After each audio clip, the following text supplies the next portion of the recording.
Bapak Ibu atas kehadirannya pada hari ini yang merupakan bagian dari diseminasi aksi nyata modul 1.4 mengenai budaya positif.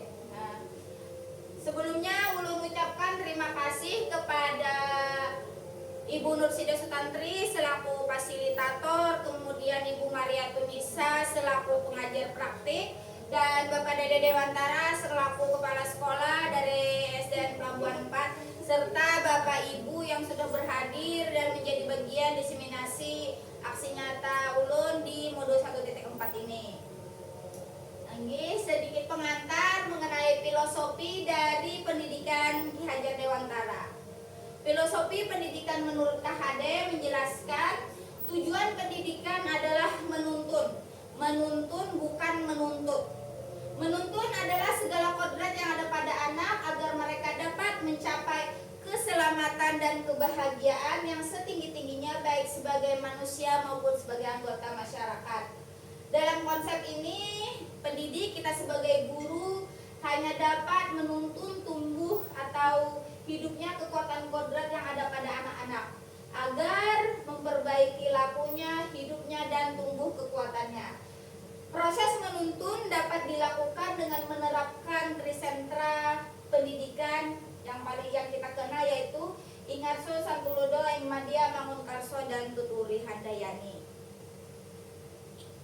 Filosofi pendidikan menurut KHD memberikan saya pengalaman yang sangat berharga. Ini tertera di modul 1.1 tentang filosofi pendidikan, yang menurut saya pembelajaran yang baik adalah pembelajaran yang berpihak pada murid, serta pembelajaran yang berpusat mengenai kebutuhan pada murid. Dalam pendidikan bukan hanya itu, pendidik mempunyai peran sebagai fasilitator yang mempunyai tugas mulia dalam menuntun tumbuh kembang anak sesuai dengan kodratnya, baik kodrat alam maupun kodrat zaman. Maka perlu bagi pendidik untuk mempunyai nilai yang keberpihakan pada murid yang merupakan bagian dari nilai dan peran pendidik lainnya. Untuk mewujudkan merdeka belajar yang membentuk murid mempunyai profil pelajar Pancasila. Memahami keunikan murid, kelebihan serta kekurangan yang dimiliki murid mampu memberikan hubungan, kolaborasi, komunikasi, dan kerjasama antara guru, orang tua, dan murid itu sendiri, sehingga dapat terwujud pembelajaran yang diharapkan, yaitu pembelajaran yang menyenangkan, pembelajaran yang dapat diterima oleh anak, dan mereka dapat meningkatkan potensi yang mereka miliki. Sebelum masuk ke pertanyaan pemantik, kita ice breaking sebentar. Bapak Ibu, ada yang mau membantu ulun maju ke depan? Boleh. Siapa? Ibu Okta atau siapa?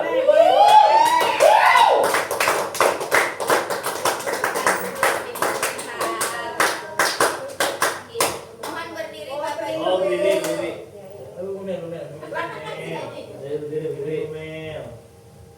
Berdiri dalam hatan namanya berdiri. Siapa tadi?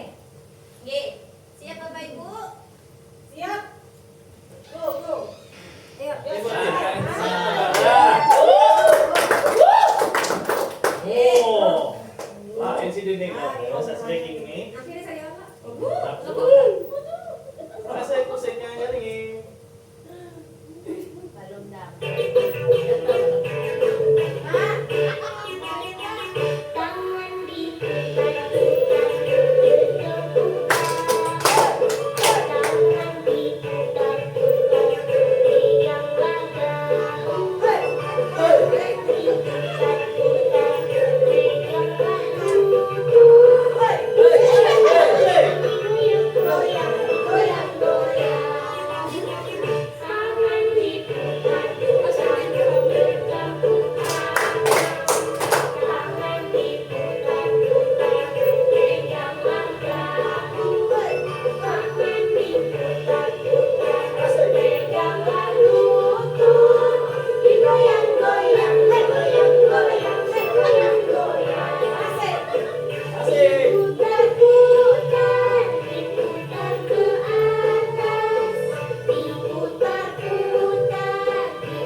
Ternyata.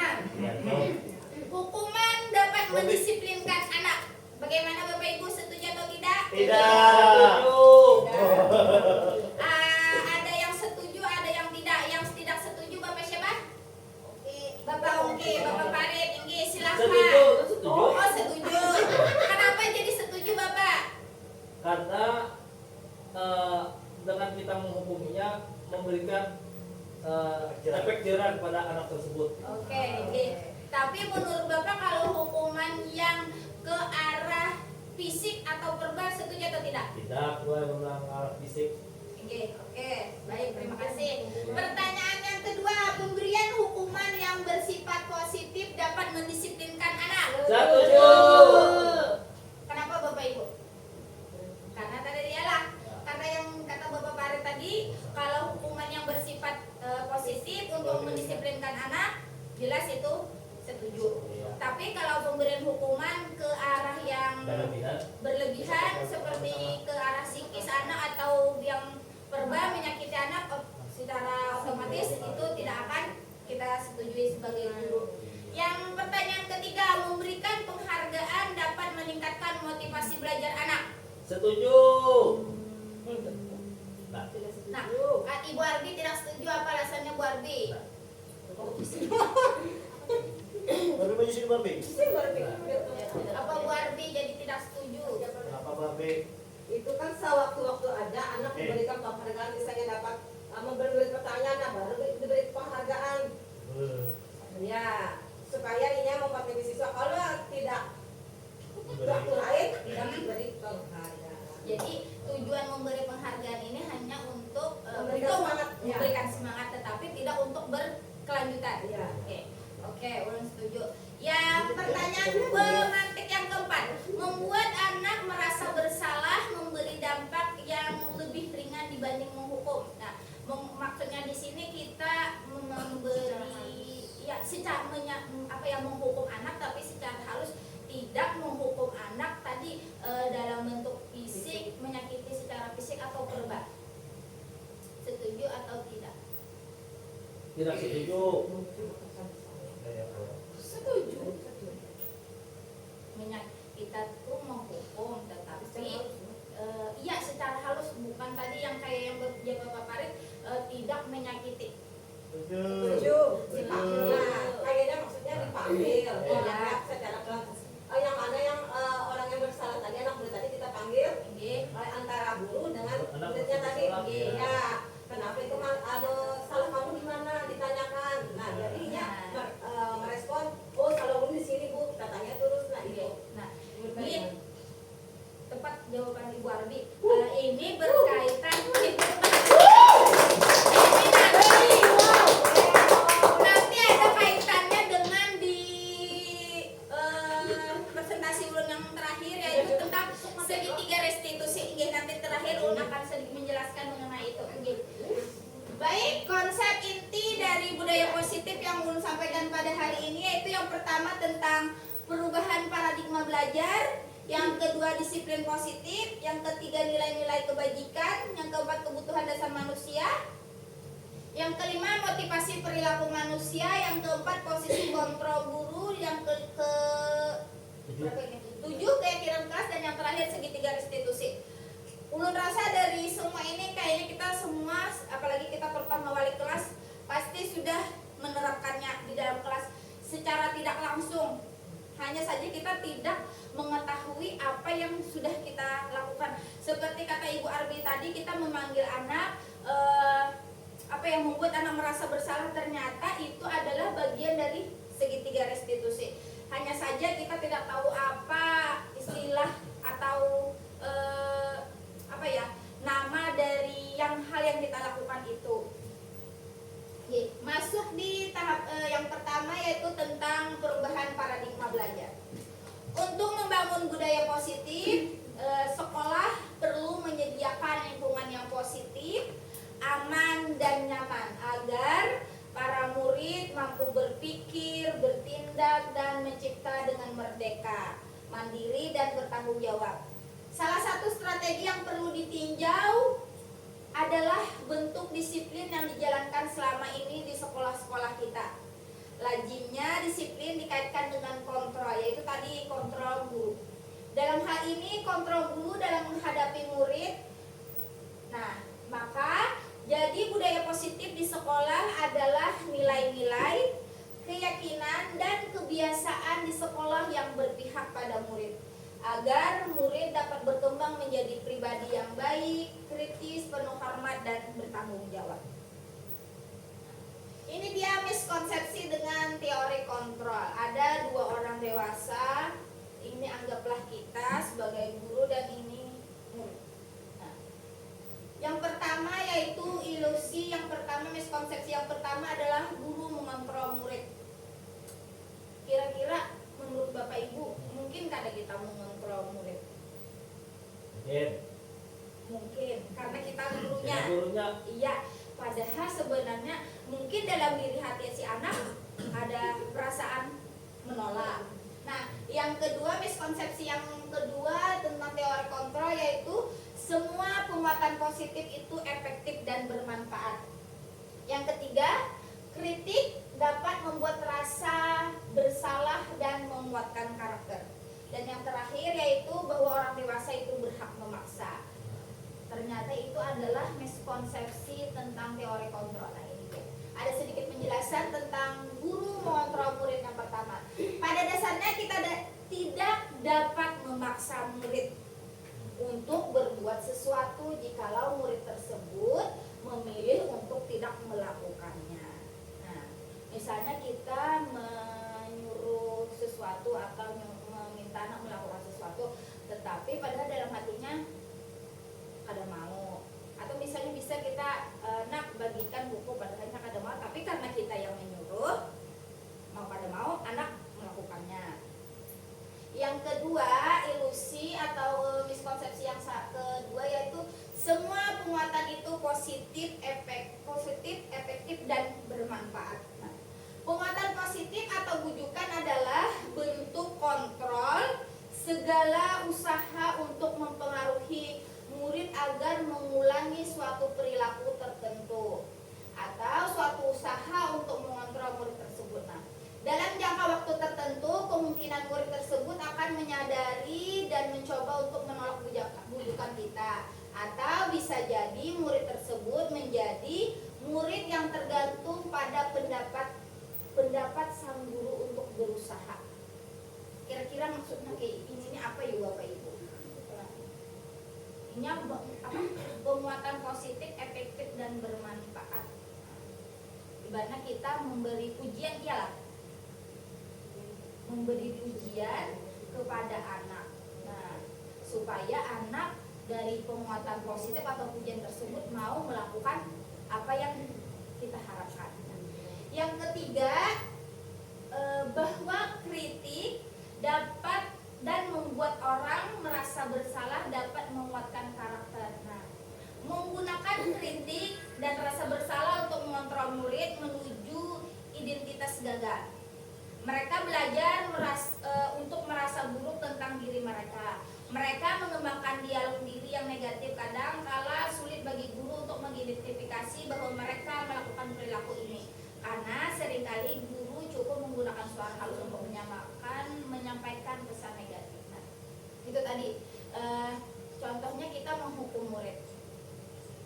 Kita tidak harus atau tidak mungkin bukan zamannya lagi menegur anak atau menyalahkan anak menggunakan kalimat-kalimat yang negatif atau kalimat-kalimat kasar, apalagi kayaknya menurut ulun menggunakan kalimat-kalimat yang cukup kasar atau tidak baik itu kayaknya lebih mengena di hati anak.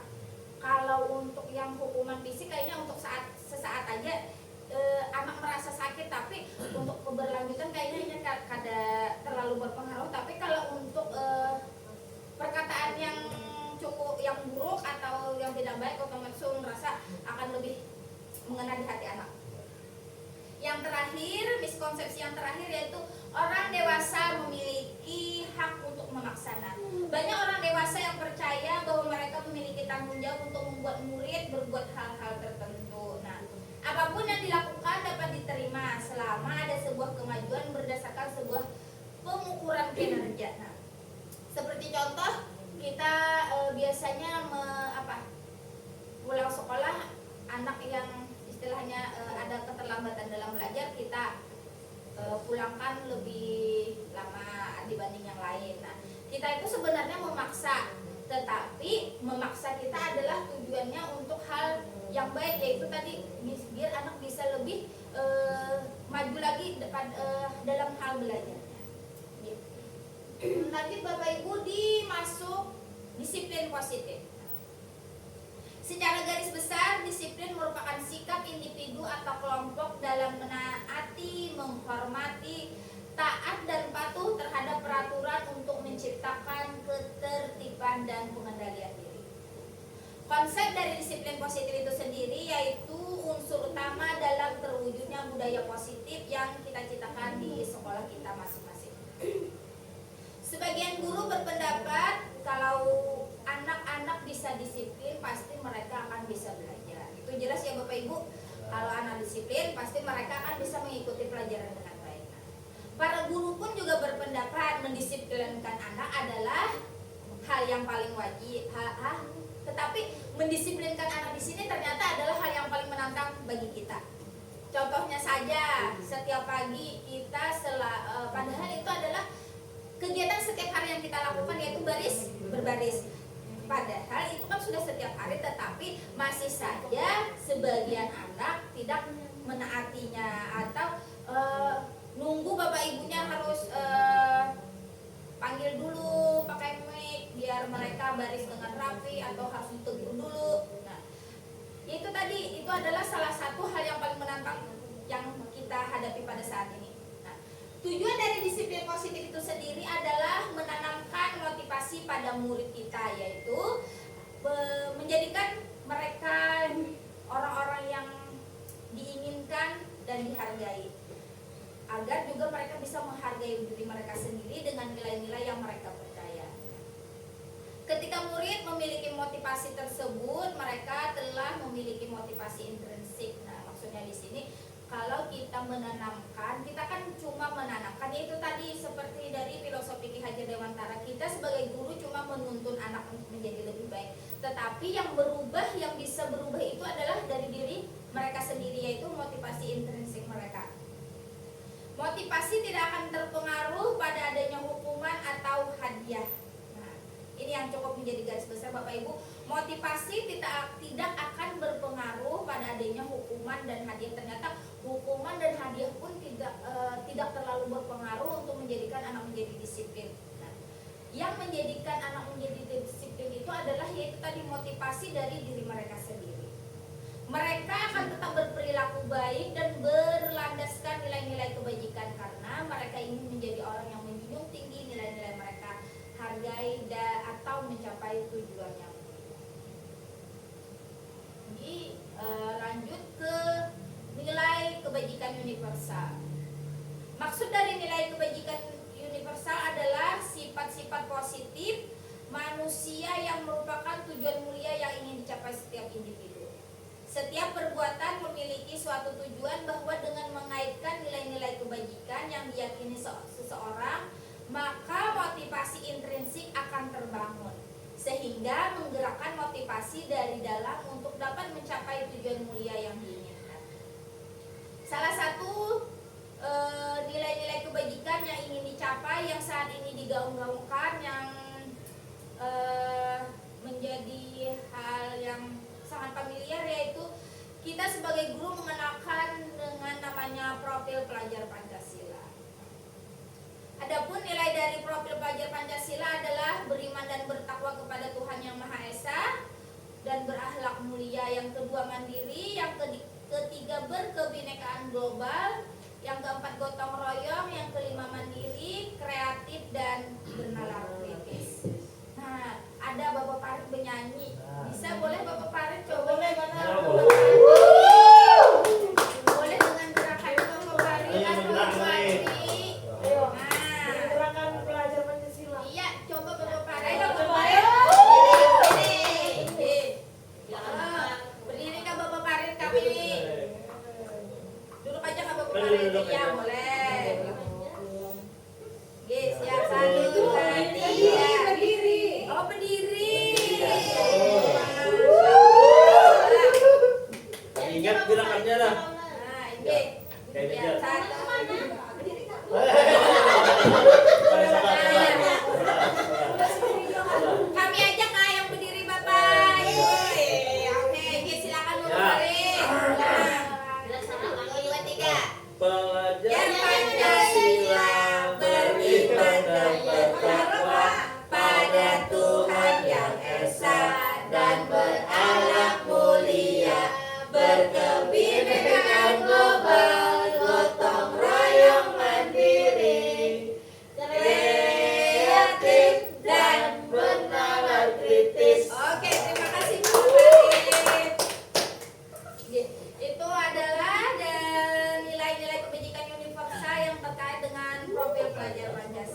Yang pertama yaitu untuk menghindari ketidaknyamanan atau hukuman. Nah, apa yang akan terjadi apabila saya tidak melakukannya?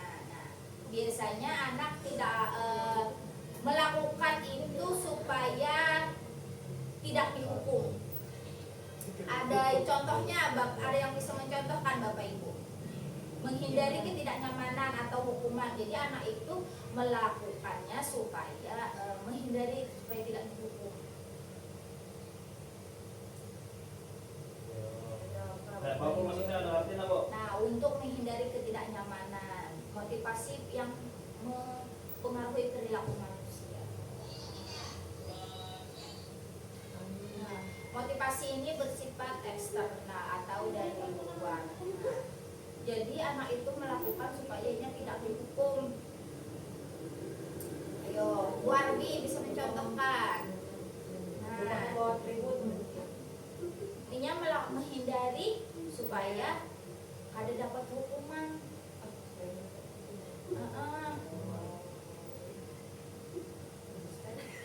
Menghindari supaya Contoh iya berusaha ininya anak itu padahal kadang mengerjakan PR, tetapi alasannya Tinggal buat. tertinggal Bu Ai. Nah itu padahal anak itu tidak mengerjakan PR, tetapi berbohong dengan Bapak Ibu guru kalau buku beralasan bukunya tidak dibawa atau ketinggalan. Padahal tujuan anak ini adalah supaya tidak dihukum. Nah itu dia untuk menghindari ketidaknyamanan atau hukuman.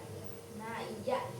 Kalau kita mungkin beralasan kalau ditanya tugas di laptop atau laptopnya kena virus, nah ya itu tadi itu adalah salah satu motivasi perilaku manusia ternyata Bapak Ibu yang ternyata tidak kita ketahui. Yang kedua, untuk mendapatkan imbalan atau penghargaan dari orang lain. Nah, jadi di sini maksudnya di sini anak melakukan sesuatu hanya ingin mendapatkan imbalan, ujian atau hadiah. Padahal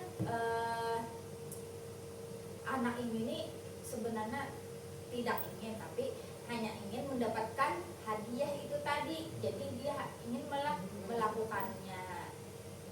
Yang ketiga, untuk menjadi orang yang mereka inginkan dan menghargai diri sendiri dengan nilai-nilai yang mereka percaya. Nah, mereka melakukan sesuatu karena nilai yang mereka yakini dan hargai. Mereka melakukannya karena mereka ingin menjadi orang yang bernilai. Nah, misalnya anak-anak ada melihat sampah supaya dapat ujian atau penghargaan dari Bapak Ibu atau teman-temannya, mereka melakukannya padahal sebenarnya poler atau malas. Nah, tetapi karena ingin menjadi orang yang dihargai, maka mereka melakukannya. Oke. Baik, ulun lanjut ke kebutuhan dasar manusia. Nah, ada 5 yang menjadi kebutuhan dasar manusia menurut Dr. William Glasser. Nah, kebutuhan dasar manusia itu sendiri adalah sesuatu yang dibutuhkan oleh manusia atau keinginan manusia yang harus dipenuhi demi tercapainya kepuasan baik lahir maupun batin untuk keberlangsungan hidupnya. Kebutuhan kita sebagai manusia yang pertama adalah bertahan hidup. Nah, bertahan hidup ini erat kaitannya dengan kebutuhan psikologis dan biologis kita sebagai manusia. Yang kedua, penguasaan, yaitu kebutuhan atas pengakuan dan kemampuan kita. Misalnya keinginan untuk dianggap berharga, yaitu tadi anak melakukannya agar mereka mendapat ujian atau penghargaan. Atau misalnya kita melakukan sesuatu kepada pasangan kita supaya pasangan kita menghargai kita, ya kan? Nah, Bapak Maritai. Atau diakui atas prestasi dan keterampilannya. Nah, misalnya nih anak dapat piala, biasanya anak pasti akan bangga dan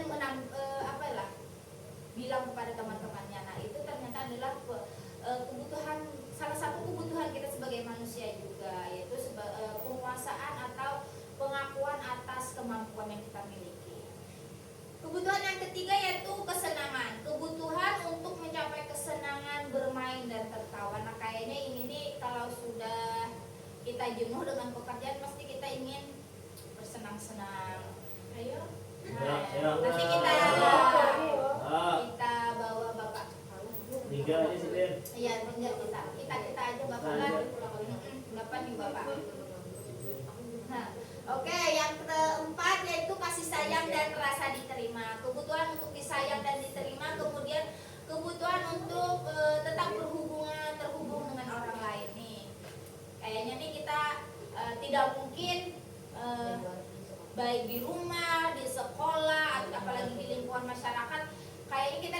mungkin hidup sendiri.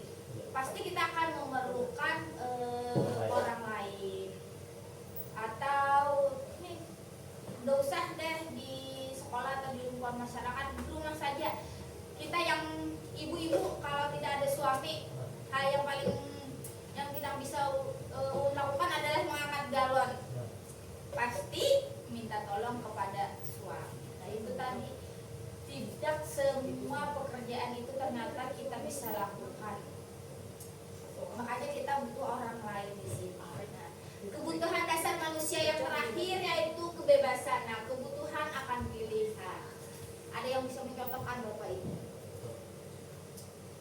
Kebebasan. Kita perlu akan kebebasan manusia. Anak-anak dengan kebutuhan kebebasannya yang tinggi ingin menginginkan pilihan. Nah, biasanya anak-anak pasti punya pilihan sendiri apa yang mereka inginkan. Misalnya masuk sekolah, apalagi anak-anak yang sudah masuk usia remaja atau sudah dewasa, pasti sudah punya pilihan untuk apa ya yang mereka inginkan. Apalagi kita yang dewasa. Kalau anak-anak kecil kan mungkin masih bisa kita pengaruhi atau masih bisa kita berikan penguatan-penguatan agar mereka mau menuruti. Tetapi kalau sudah makin beranjak, mungkin banyak pemikiran mereka, pasti mereka akan menginginkan hal ini. Nah ini dia posisi kontrol guru. Ada 5 posisi kontrol guru ternyata Bapak Ibu. Ada yang pertama yaitu ini tadi, sebagai penghukum. Sebagai penghukum, kemudian pembuat orang merasa bersalah. Yang ketiga sebagai teman. Yang keempat sebagai monitor atau pemantau. Dan yang kelima sebagai manajer. Yang pertama, posisi yang pertama yaitu sebagai penghukum. Seorang penghukum bisa menggunakan hukuman fisik maupun verbal. Seperti yang kata Bapak Farid tadi, kayaknya menghukum anak dengan fisik atau verbal kayaknya sangat tidak dibenarkan. Apalagi untuk saat ini mencubit atau menjewer anak aja kayaknya pasti akan sampai kepada orang tua. Dan untuk tanggapan orang tua saat ini kayaknya sudah hal yang sangat tidak diterima bila sampai menghukum anak menggunakan fisik. Kalau di zaman kita menghukum pakai penggaris, mungkin Bapak Ibu ingat kalau menghukum kuku panjang atau melakukan sesuatu yang tidak baik, gurunya sampai menghukum atau memukul, kayaknya itu bilang sampai ke orang tua malah tambah lagi hukuman. Ya Bapak Ibu, kalau untuk saat ini kayaknya sangat mencubit anak aja sangat sudah tidak diterima untuk orang tua. Nah, yang kedua yaitu membuat orang merasa bersalah. Pada posisi ini biasanya guru akan bersuara lemah lembut. Nah, seperti kata Ibu Inu, kita bisa memanggil anaknya ke kantor atau ke tempat yang lebih tenang dengan menggunakan kata-kata yang lebih sopan atau menggunakan kalimat-kalimat halus agar mereka mau dan menyadari kesalahan apa yang mereka perbuat. Posisi kontrol guru yang ketiga yaitu sebagai teman. Guru pada posisi ini tidak akan menyakiti murid, namun akan tetap berupaya mengontrol murid melalui persuasi. Nah, kita bisa memposisikan diri kita sebagai posisi kita guru menjadi sebagai teman mereka. Nah, jadi misalnya mereka mungkin terutama nih Bapak Ibu yang mengajar di kelas tinggi, kalau untuk menghukum anak tadi dengan cara yang kasar sudah tidak dibenarkan. Nah, kita bisa memposisikan diri kita sebagai teman, lebih kepada berbicara seperti teman. Jadi mungkin dengan hal itu mereka bisa mau mengeluarkan atau mengungkapkan kesalahan yang mereka perbuat. Yang keempat, sebagai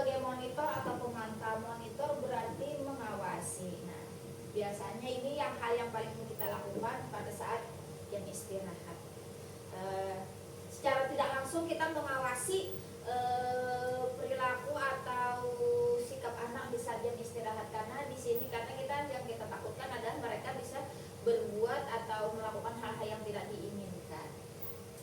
Yang posisi terakhir yaitu sebagai manajer. Nah, posisi terakhir inilah manajer sebagai guru menjadi mentor, di mana guru berbuat sesuatu bersama murid dan mempersilahkan murid untuk mempertanggungjawabkan perilakunya, mendukung murid agar dapat menemukan solusi atau permasalahan sendiri. Nah, misalnya di sini contohnya anak itu berbuat salah.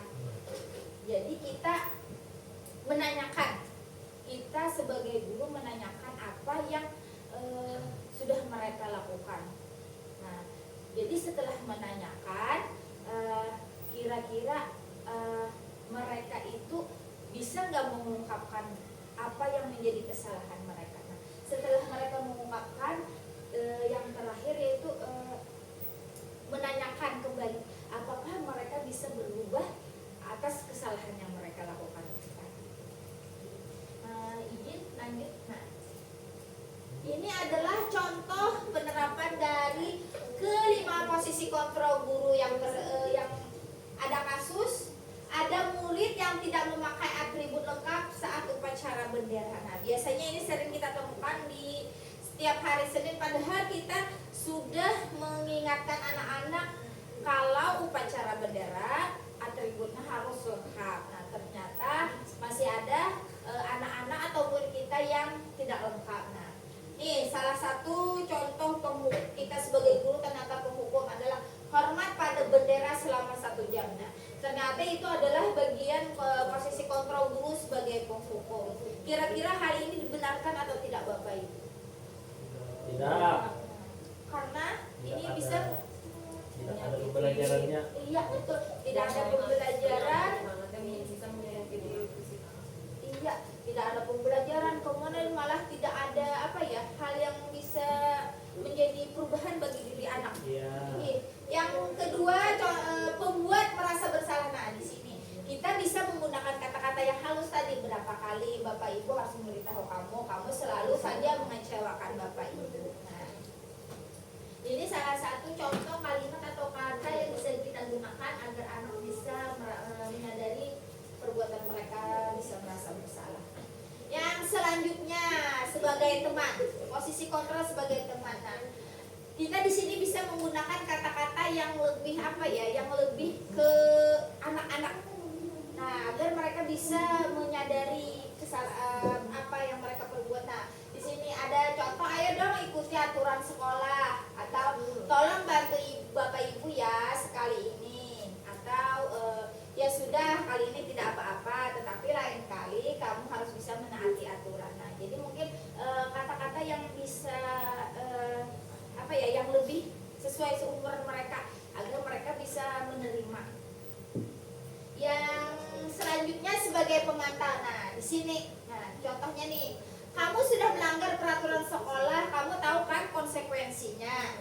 Atau setelah upacara kamu beli atribut dalam operasi dan jangan diulang lagi. Mungkin di sini kita sebagai pemantau ini mungkin lebih kepada mengingatkan, tetapi yang menyadari kesalahannya itu sendiri adalah dari si anak itu sendiri. Yang terakhir yaitu posisi kontrol guru sebagai manajer tadi. Nah, kita cuma menanyakan apa yang menjadi kesalahan mereka, mereka sendiri yang harus menyadari. Jadi kita ternyata itu adalah posisi kita sebagai manajer di 5 posisi kontrol guru tersebut. Ya, kita ice breaking sebentar Bapak Ibu. Ulun akan membagikan 2 kertas, merah untuk hukuman, yang putih untuk konsekuensi. Gitu. Oh.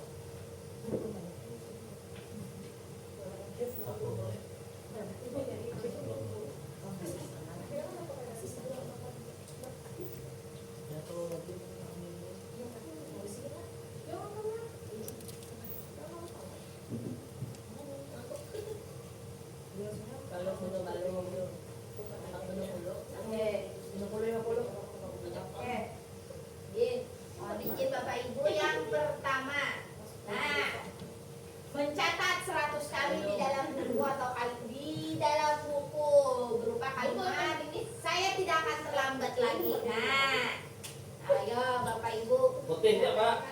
Putih tadi konsekuensi, kalau merah hukuman. Nah,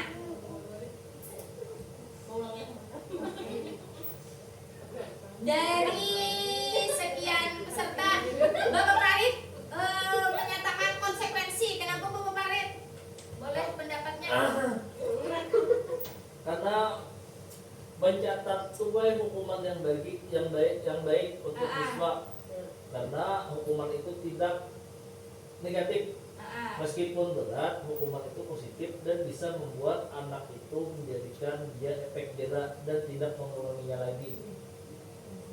Lain hal kalau kita menyuruh push up 100 kali, nah itu tidak ada kebaikan dalam dirinya. Kalau ini mencatat 100 kali, tapi tergantung sudut pandangnya. Kalau anak kelas 1 ya jelas memberatkan. Tapi kalau kita laksanakan mencatat 100 kali ini kepada anak yang kurang bisa menulis dan itu di kelas 3, di kelas 6, ulun kira ini adalah frekuensi. Kalau menurut Bapak Ibu yang ini hukuman, silakan Ibu Ino. Nah, kalau menurut ulun itu adalah hukuman. Karena dari jumlahnya kebanyakan. Kalau menurut ulun nih, dari jumlahnya kebanyakan. Terus itu dari kalimatnya kepanjangan. Saya tidak akan terlambat lagi. Kata tidak itu akan tersurat di anak tuh, tidak terlambat lagi. Menurut ulun, saya akan datang tepat waktu. Mungkin katanya lebih, katanya dan 100 kali menurut ulun kebanyakan sih. Bolehlah berapa dikurangi. Nego. Beda kalau misalnya sudah ada kesepakatan. Kalau menurut ulun, ini dari dua jawaban itu kayaknya yang dapat ulun tangkap di sini adalah cukup erat kaitannya dengan keyakinan kelas yang akan kita buat. Nah, keyakinan kelas di sini nanti akan ulun bahaskan. Kita kembali ke sini dulu, kita lihat jawabannya. Ternyata hukuman Bapak Ibu. Kenapa? Karena mencatat 100 kali ini adalah cukup banyak. Habis itu kata-kata yang digunakan saya tidak akan terlambat lagi seperti kata Ibu Inu tadi, kayaknya malah kurang pas untuk kalimatnya yang digunakan.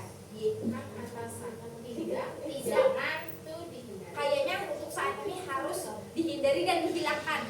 Nah, kayak jangan buang sampah sembarangan. Iya. Buang sampah pada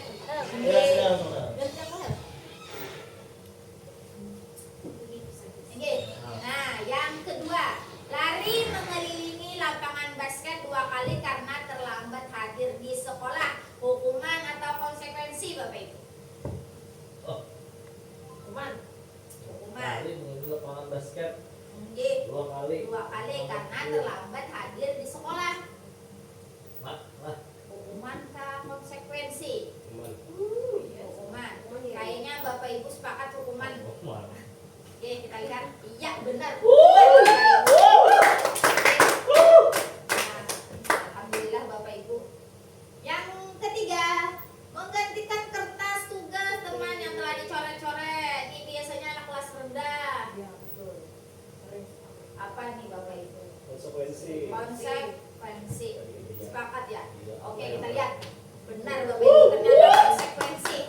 Karena di sini kita lihat kalimat mini kasusnya, anak itu melakukan. Jadi biar anak itu menyadari apa yang mereka lakukan itu salah, maka kita bisa menyuruh anak itu mengganti kertas temannya biar anak itu tidak lagi melakukan. Nah, ini mohon izin yang selanjutnya Bapak Ibu. Murid diminta untuk push up 15 kali karena tidak menggunakan masker di sekolah nih, misalnya pada saat pandemi kemarin. Hukuman ini.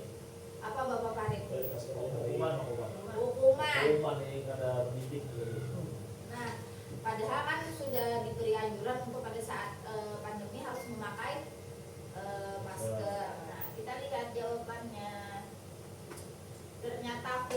hukuman Bapak Ibu. Mantap Bapak Ibu sekalian. Izin nanti lagi membersihkan tumpahan air di meja tulis karena tersenggol pada saat belajar.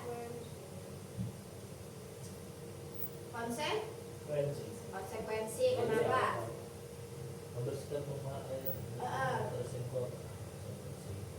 Konsekuensi karena anaknya sendiri di sini kita kehidupan Bapak Ibu lah, misalnya anak menumpahkan air pasti kita minta anak membersihkan. Nah itu ternyata bentuk konsekuensi. Kita lihat ternyata benar Bapak Ibu konsekuensi. Mantap, Bapak Ibu. Oke. Lanjut, berjemur di lapangan basket pukul 12 siang karena mengobrol dengan teman. Apa Bapak Ibu? Hukuman. Ya, tidak masuk akal hukumannya. Apa kira-kira? Ini benar kata Bapak Helmi, kasihan. Kayaknya malah menyakiti atau ke fisik anak ya. Nah, apalagi orang yang darah rendah kayaknya pasti pingsan Pak Bapak Ibu lah. Ini kalau ulun dihukum kayak ini pasti langsung pingsan Pak Bapak Ibu 5 menit 10 menit. Nah, iya yang ada yang pingsan sudah Bapak Ibu pas di satu upacara. Nah, apalagi dijemur pada saat siang hari. Kayaknya makin orang tua si anak kalau kita menghukum seperti ini kayaknya orang tua pasti sangat tidak terima. Nah, iya. Kita hukuman ternyata benar Bapak Ibu. Oke. Lanjut, kehilangan 10 menit jam istirahat untuk mengerjakan tugas karena datang terlambat. Ini kesalahan dari diri anak. Konsekuensi. Apa Bapak Ibu? Konsekuensi. Konsekuensi. Ibu. Konsekuensi. Karena ini kehilangan anaknya sendiri ya yang dia datang pertama datang terlambat terus tidak mengerjakan tugas. Jadi pada saat jam istirahat Bapak Ibu gurunya meminta anak mengerjakan tugas. Nah ternyata jawabannya konsekuensi Bapak Ibu. Ini lanjut. Nah nih Bapak Ibu duduk di bangku di pinggir lapangan pada saat jam istirahat. Tidak diizinkan bermain oleh guru piket karena mencederai teman saat bermain di lapangan. Hukuman kan kira-kira konsekuensi. Anaknya ini kan mencederai kawan pada saat bermain, jadi Bapak Ibu gurunya nyuruh atau meminta anak ini tadi duduk di pinggir. Hukuman. Apa Bapak Ibu? Hukuman kah konsekuensi? Hukuman. Bu Santi, apa Bu Santi? Oke Bu Santi. Wah, Pak. Ya. Ya. Ada yang konsekuensi. Nah, Kalau Sate. Pak Helmi sepertinya bingung hukuman atau Wah. konsekuensi. Boleh berpendapat Bapak Helmi. Ini Bapak Helmi lagi menelaah gini kasusnya nih. Hukuman atau konsekuensi. Nah, Ini nih misalkan siswanya nih mani orang, Bagi hanya bagi orang, misalkan. Kita lihat habis itu kita melihat, kita suruh duduk di pinggir duduk di lapangan. pinggir jangan tempat permainan. Nah, Itu hukuman lah. hukuman. Bagi orang, misalnya Umi. Nah, Konsekuensi. konsekuensi yang silakan. Karena dari pandangan dulu misalkan di lapangan loh, itu ada yang owner lah. Habis itu ke pinggir aja ikan jadi aduh, main dulu. Dan supaya Jadi dia nonton aja konsekuensinya. Iya. nah, ternyata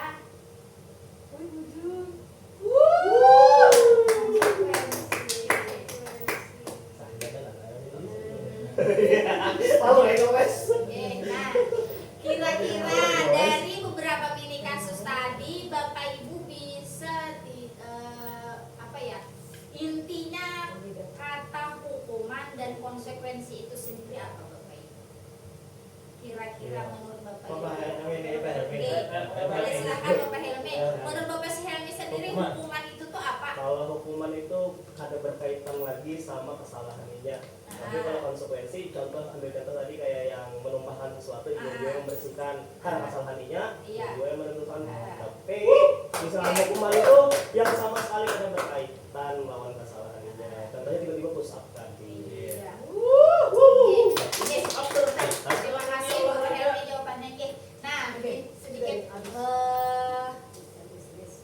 arti dari maksud dari hukuman, konsekuensi dan restitusi sendiri. Nah, ternyata hukuman itu tidak terencana, yaitu tadi kita bisa misalnya anak melakukan kesalahan, kita bisa saja langsung menyuruh anak lari lapangan atau push up tanpa ada yang tertulis atau tanpa sudah kita sepakati dengan anak itu tadi. Apalagi hukuman ini biasanya ke arah fisik, psikis atau kata-kata yang tidak baik. Nah, kayaknya untuk saat ini sudah seharusnya kita menghindari hukuman yang seperti ini. Yang selanjutnya yaitu konsekuensi. Nah, konsekuensi ini adalah bersifat terencana atau sudah disepakati. Bentuk-bentuk konsekuensi itu sendiri dibuat oleh pihak sekolah. Nah, kayak konsekuensi ini tadi yang benar kata Bapak Helmi, itu kesalahan dari anak dan kita meminta anak melakukannya supaya anak itu menyadari apa yang mereka lakukan. Dan ini adalah hasil dari kesepakatan antara guru dan murid. Nah, ini nanti erat kaitannya dengan keyakinan kelas yang sudah kita buat bersama anak-anak. Dan yang terakhir itu sendiri adalah restitusi. Restitusi sendiri adalah proses menciptakan kondisi bagi murid untuk memperbaiki kesalahan dan secara kolaborasi untuk mencari solusi sendiri. Nah, itu dia. Ini ada kasus murid yang datang terlambat dan tidak mengerjakan PR. Kira-kira dari ketiga ini yang mana hukuman, yang mana konsekuensi, yang mana restitusi? Tengah hukuman. Ini konsekuensi kanan. Ini ayo. Yang mana yang ini hukuman jelas. Oke. Yang ini restitusi. Iya, restitusi. Yang ini konsekuensi. Dari ketiga katanya pun sudah terlihat. Iya. Ya kan Bapak Ibu ada di sini. Guru menghukum dengan lari lapangan 10 kali. Nah, ini ke arah fisik atau menyakiti anak ilah. Nah, ada kata menghukum juga. Nah, kalau yang ini guru memberikan konsekuensi untuk mengerjakan pada saat jam istirahat. Nah, guru memberikan sedikit kelonggaran agar anak bisa mengerjakan atau yang itu tadi anak datang terlambat dan tidak mengerjakan PR. Jadi guru memberikan konsekuensi boleh mengerjakan pada saat jam istirahat. Kalau yang ini guru menanyakan keyakinan kelas dan membantu menyelesaikan masalah. Nah, ini tadi yang ini nanti erat kaitannya dengan keyakinan kelas yang sudah kita sepakati bersama. Ada guru yang bertanya peraturan kelas, kesepakatan kelas dan keyakinan kelas. Menurut Bapak Ibu, ketiga kata ini sama atau tidak? Beda. Beda. Kira-kira apa nih bedanya Bapak Ibu? Ini sudah ada Peraturan kelas, kesepakatan kelas dan keyakinan kelas. Jelas ini berbeda. Silakan apa Bapak Farid ini? Peraturan. Iya. Amun peraturan tuh gue kayak guru yang membuat Nggih. sepihak guru sepihak. Nggih. Ini kesempatannya dah.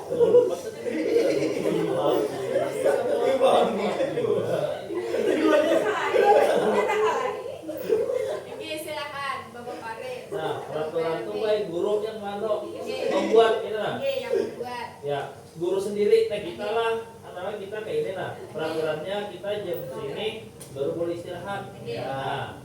Kalau kesepakatan. Nah, kalau kesepakatan kelas itu kita runtikan ke siswa. Nah, itu. Nggih. Keyakinan. Nah, keyakinan itu dalam arti maksudnya.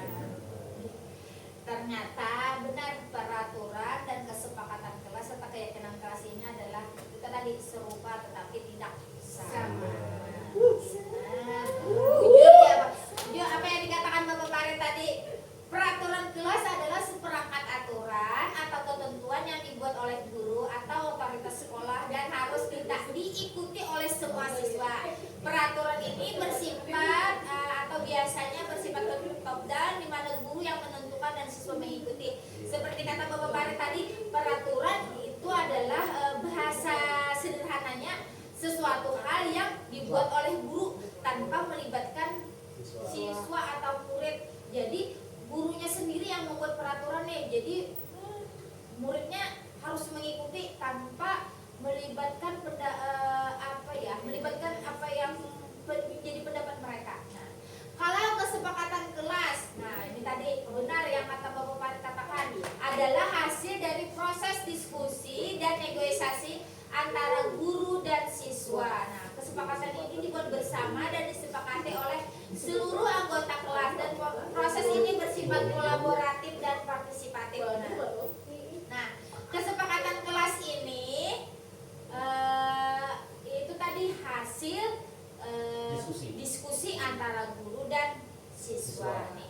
Biasanya kayak Ibu Santi yang ulun lihat, kalaunya Ibu Santi nyuruh dia murid untuk menjelaskan, Ibu Santi ulun lihat Ibu Santi minta kalau muridnya masih bicara, Ibu tidak akan memulai pelajaran. Nah, Ibu Santi sepakat tidak, kata Ibu Santi. Oke. Jadi kalau misalnya anak ulun lihat anak masih mengulangi, anak masih bicara, Ibu Santi sudah mau memulai pelajaran, Ibu Santi tidak akan memulai. Nah, ternyata itu sudah menjadi kesepakatan antara Ibu Santi dengan anak-anak. Nah, dari kesepakatan inilah timbulnya keyakinan kelas. Keyakinan kelas itu sendiri merupakan sebuah kesepakatan antara guru dan siswa yang berisi nilai dan prinsip untuk menciptakan lingkungan belajar yang positif, aman, dan kondusif. Keyakinan kelas menjadi dasar bagi perilaku dan interaksi di dalam kelas serta mendorong terciptanya pembelajaran yang efektif. Ini adalah salah satu contoh ulun pada saat membuat keyakinan kelas bersama anak-anak. Mereka menuangkan apa saja yang mereka inginkan agar kelas menjadi aman, nyaman, tertib, dan disiplin. Ulun meminta mereka menuliskan di sticky note dan menempelkannya di papan tulis. Nah, kemudian setelah sepakat, mereka meminta membacakannya bersama-sama agar apa yang mereka tuliskan itu menjadi keyakinan pada diri mereka sendiri. Di sini Bapak Ibu wali kelas, apakah sudah ada yang membuat keyakinan kelasnya? Ada yang membuat? Ada yang membuat tinggi, oke. Kalau dari guru bidang sudah membuat, dari Ibu wali kelas apakah sudah membuat keyakinan kelasnya?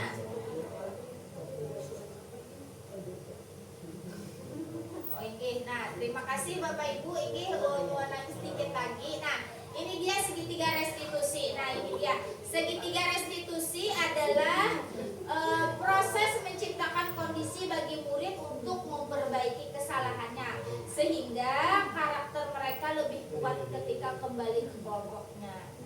Restitusi sendiri memberikan kesempatan kepada murid untuk disiplin positif, memulihkan diri dari kesalahan sehingga mereka memiliki tujuan yang jelas. Restitusi itu sendiri berfokus pada solusi atau pemecahan masalah yang bisa dilakukan, bukan pada masalahnya.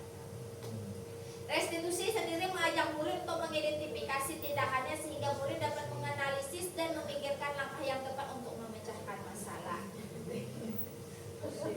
Nah, ini dia segitiga restitusi yang pernah disampaikan oleh Bapak Kepala Sekolah, yaitu yang tahapan yang pertama yaitu menstabilkan identitas, yang kedua validasi kebutuhan, dan yang ketiga menanyakan keyakinan. Yang pertama menstabilkan identitas, yaitu mengubah identitas anak dari anak yang gagal karena melakukan kesalahan dan merubah mereka menjadi orang yang lebih baik. Nah, yang kedua yaitu validasi kebutuhan. Kalau kita memahami kebutuhan dasar, apa yang mendasari sebuah tindakan, kita akan menemukan cara yang paling efektif untuk memenuhi kebutuhan tersebut. Dan yang terakhir yaitu menanyakan keyakinan. Nah, setelah melakukan langkah 1, 2, maka anak akan siap dihubungkan dengan nilai-nilai yang dia percaya dan berpindah menjadi orang yang dia inginkan. Ada contoh, ulun pernah menerapkan segitiga restitusi ini.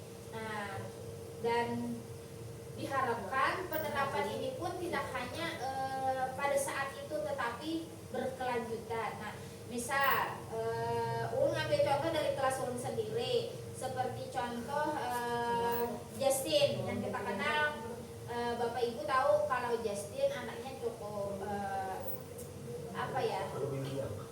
Perlu bimbingan. Kalau malas kayaknya kurang tepat Bapak Her bilang kita menggunakannya sangat perlu bimbingan. Jadi ulun berusaha memasuki diri Justin ini dengan memberikan apa ya? Memberikan penguatan-penguatan yang positif agar si anak ini mau menulis, karena yang kita tahu kan Justin cukup apa ya? Tidak aktif pada saat pembelajaran dan masih itu tadi perlu bimbingan. Jadi hal yang pertama ulun lakukan adalah menanyakan kenapa Justin sampai tidak mau menulis. Kemudian setelah Justin menjawab karena malas itu tadi, nah ulun menanyakan kembali, kira-kira kalau malas ini menghasilkan tidak? Bisa berubah Justin menjadi lebih baik tidak? Ternyata Justin tahu kalau malas itu hal yang kada baik. Nah, jadi setelah ulun menanyakan pertanyaan tersebut, Justin menjawab, itu ada salah satu bagian dari validasi kebutuhan. Ulun menanyakan lagi, kalaunya Justin malas, bisa merubah Justin menjadi lebih pintar kada? Ternyata jawaban Justin tidak. Nah, kalaunya kira-kira supaya Justin pintar, supaya Justin kada malas, apa yang Justin baik, apa yang harus Justin lakukan? Ternyata Justin menjawab harus belajar. Nah, ternyata Justin ini tahu aja kalaunya Justin lakukan itu tuh kada baik. Nah, jadi itu merupakan bagian dari penerapan segitiga restitusi. Tapi saran dari Bapak, ulun tidak hanya melakukan pada hari itu, tetapi ulun harus berusaha dan harus bisa melakukannya berkelanjutan agar bisa sedikit merubah anak tersebut. Nah, yang terakhir kesimpulan. Nah, kesimpulan Bapak Ibu. Intinya dalam penerapan disiplin positif, hendaknya kita sebagai guru memiliki standar kepribadian profesional dan sosial yang baik, di mana kita sebagai guru mampu merefleksikan diri dalam posisi kontrol yang baik pada saat ini. Bagaimana perjalanan diri kita sebagai among atau manajer yang menuntut murid menjadi lebih baik dan bertanggung jawab. Satu lagi yang paling perlu diingat yaitu tadi 5 posisi kontrol guru. Yang sangat dan harus kita hindari adalah posisi kita sebagai penghukum. Sebagai penghukum jangan sampai menghukum anak yang menyakiti fisik atau mengeluarkan kata-kata verbal yang tidak baik. Jadi sebisa mungkin kita membuat anak itu merasa bersalah dan bisa menjadikan diri kita sebagai teman mereka agar mereka bisa mengakui kesalahan. Nah, itu tadi itu saja penyampaian aksi nyata diseminasi ulun.